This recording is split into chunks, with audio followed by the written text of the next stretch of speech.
Good morning, TKPC 모닝 카페입니다. 완연한 가을 날씨가 우리를 찾아왔습니다. 이제는 이른 아침 같은 경우에는요, 에어컨 아닌 히터를 틀어야 할 때도 있네요. 여러분 건강 잘 지키고 계십니까? 어제는 병원을 몇 군데 다녀왔습니다. 제가 몸이 안 좋아서가 아니라 성도님들 중에 병원에 계신 분들이 계셔서 잠깐씩 만나 뵙고 왔는데요. 몸이 아프고 힘든 중에도 하나님께서 지켜주고 계심을 굳건히 바라보시는 그 신앙에 제가 더 감동하고 돌아온 그런 시간들이었습니다.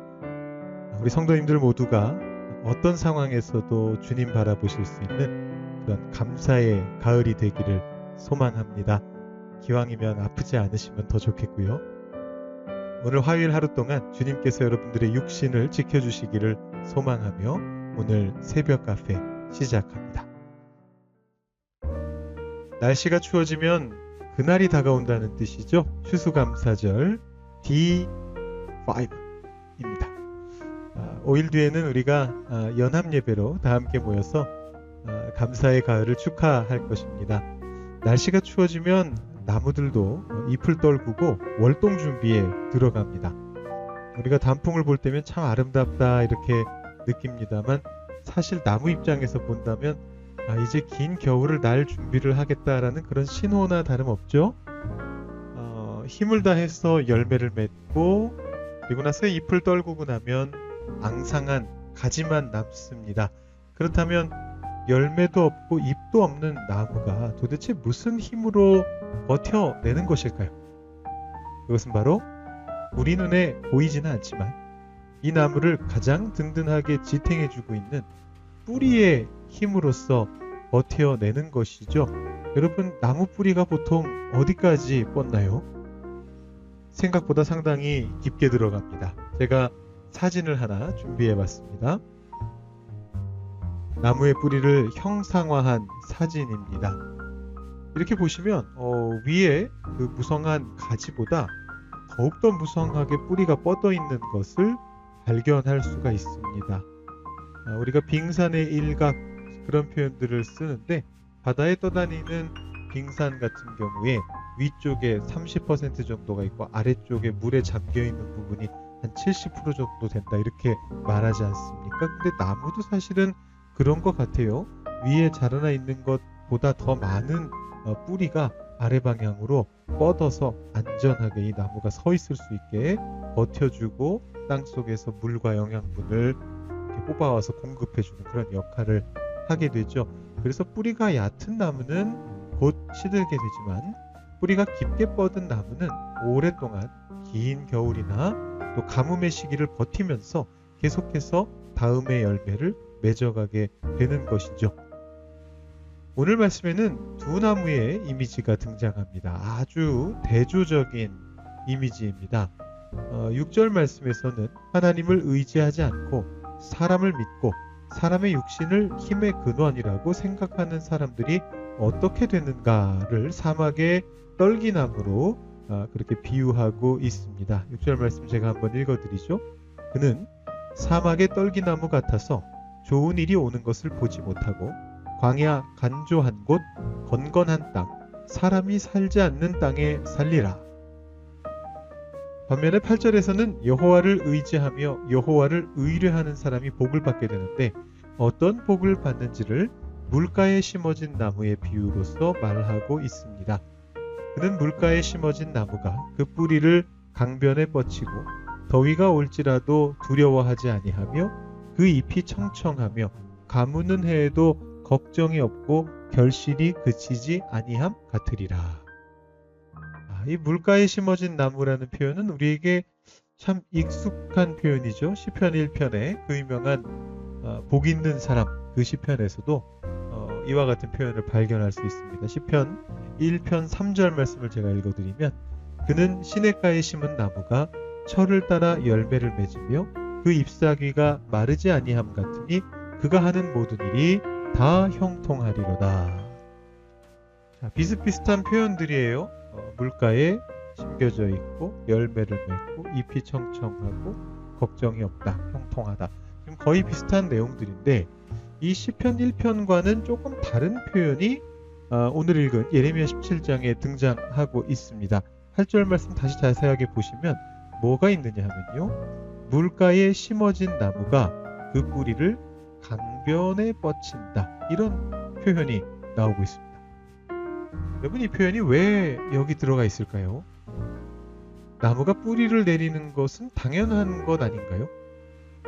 너무 당연하기 때문에 사실 우리의 인식 속에서는 보통 생략되지 않습니까? 우리가 식물을 키울 때 그 단계를 이야기할 때 보면 떡잎이 나고 줄기가 자라고 가지가 무성해져서 열매를 맺는다. 이렇게 할 때 보면 우리의 인식 속에는 그 식물이 뿌리를 내리는 것에 대한 것은 별로 중요하게 깊게 박혀있지가 않습니다. 왜냐하면 안 보이니까요. 그리고 게다가 너무너무 당연하니까요. 그래서 잘 생각을 못하는 겁니다. 그래서인지 시편 1편에서도 뿌리에 대한 언급은 없단 말입니다. 시냇가에 심은 나무가 철을 따라 열매를 맺는다. 잎사귀가 마르지 않는다. 이렇게만 되어 있는데 오늘 말씀에서는 다릅니다. 뭔가 지금 뿌리라는 개념에 대해서 관심이 있다라는 것이죠. 어떤 관심입니까? 뿌리를 강변에, 곧 물가로 뻗친다라는 것입니다. 우리가 이런 착각을 하기가 쉽습니다. 물가에 심겨진 나무가 잘 자라는 건 너무 당연하지. 바로 옆에 물이 있잖아. 이렇게 생각하실 수 있어요? 아니요, 그렇지 않습니다. 물가에 심겨진 나무가 잘 자라는 것은 뿌리를 강변으로 물가로 뻗치기 때문입니다. 단지 물가에 심겨졌다는 것으로만 잘 자라는 게 확정되는 게 아닙니다.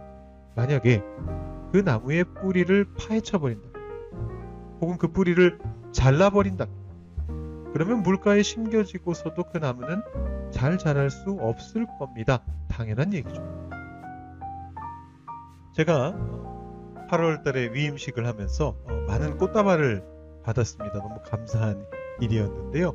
제가 그 꽃을 집에 가져와서 그 일부를 이제 물병에다가 꽂아뒀습니다. 정확하게 말씀드리자면 제가 꽂은 게 아니었고 당시에 저와 함께 계셨던 저희 어머니께서 물병에 꽂아두셨는데 당연한 말씀입니다만 몇 주 못 가서, 아니 뭐 몇 주까지도 아니고 사실은 뭐 며칠 못 가서 이게 다 말라버렸습니다.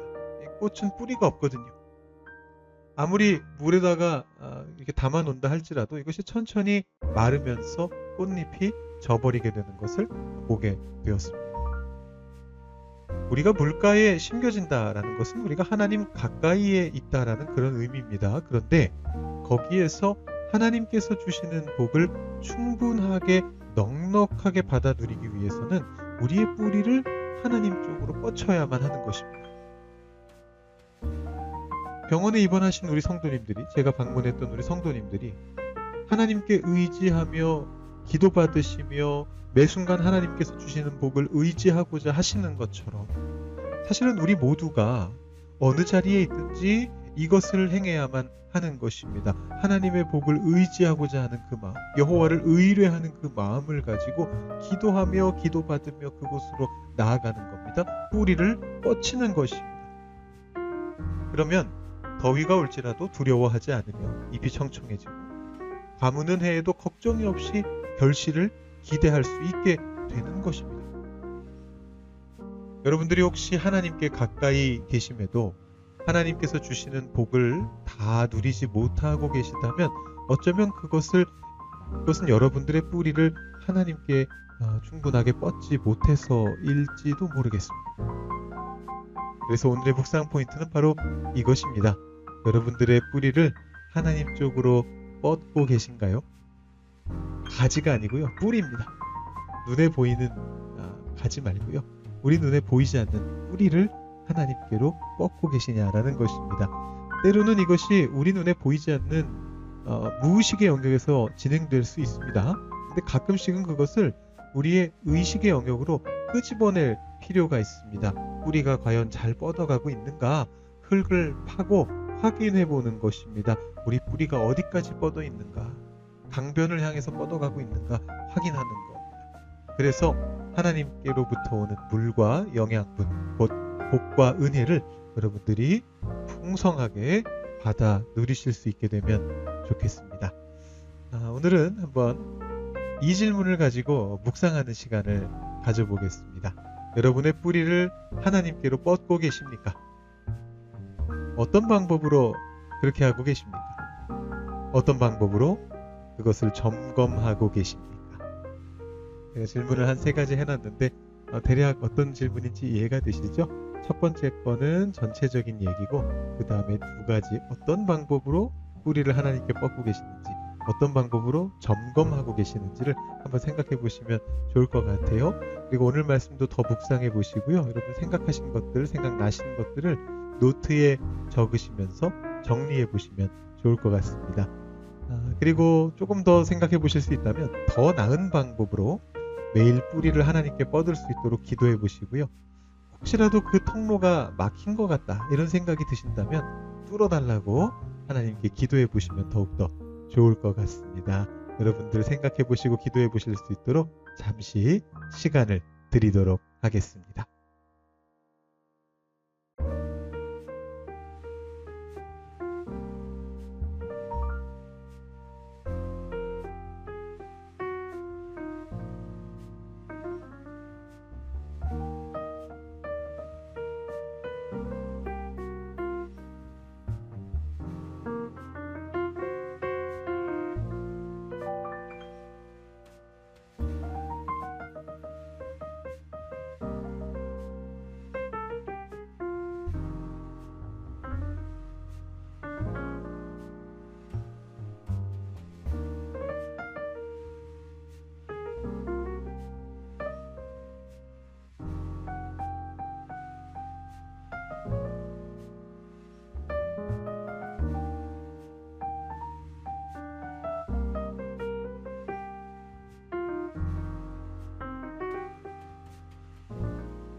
오늘의 보온병을 준비하는 시간입니다. 오늘의 보온병은요, 뿌리 영양제입니다. 들어보신 적 있으세요? 뿌리 영양제? 저도 잘 몰랐는데요. 나무 기르시는 분들은 알고 계셨을지도 모르겠습니다. 이 나무 뿌리를 잘 자라게 해주는 그런 영양제가 있다고 하네요. 나무 뿌리에서 잔뿌리가 잘 자라게 하고 또 뿌리가 더 깊게 파고들도록 도와준다고 합니다. 하나님을 향해서 뻗고 있는 여러분들의 뿌리가 더 활기 있게 더 깊게 뻗어갈 수 있도록 보온병을 준비해 두셨다가 필요하실 때 뿌려주시면 되겠습니다. 이런 말씀입니다. 이와 같이 성령도 우리의 연약함을 도우시나니 우리는 마땅히 기도할 바를 알지 못하나 오직 성령이 말할 수 없는 탄식으로 우리를 위하여 친히 간구하시느니라. 로마서 8장 26절 말씀입니다. 이 말씀을 어딘가 적어두시고요. 오늘 묵상 말씀과 함께 계속해서 보시면서 묵상해 보시고 하나님께 더 가까이 나아가려고 노력해 보시는 오늘 하루가 되시면 좋겠습니다. 제가 기도하고요. 오늘 묵상하는 시간 조금 더 드리면서 새벽 카페 마치도록 하겠습니다.